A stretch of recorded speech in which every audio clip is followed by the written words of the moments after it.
This is an email dated the 3rd of April.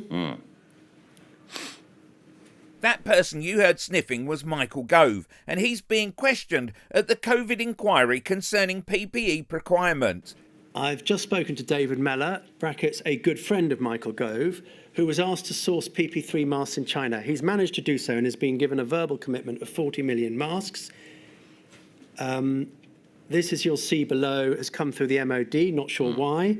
He now has an urgent order to secure 5 million in Holland and the balance in China. Let's see how Michael answers the next question about this man, David Mellor.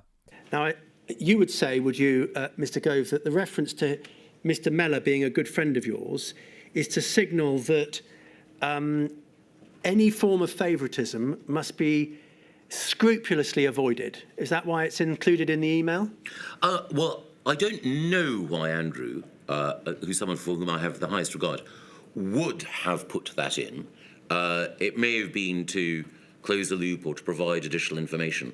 So here's some information from Byline Times. David Mellor, who donated tens of thousands of pounds to Mr Gove and the Conservative Party before his beauty firm Mellor Designs was awarded 6 large government contracts to supply personal protective equipment, PPE, at the height of the pandemic.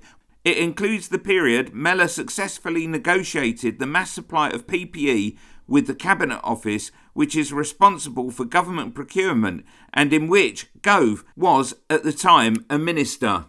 Now listen to how Mellor jacked up the price to make a profit. The average price at the time was $587. Mellor Designs medical gowns cost $12.64, so a little over twice the going rate.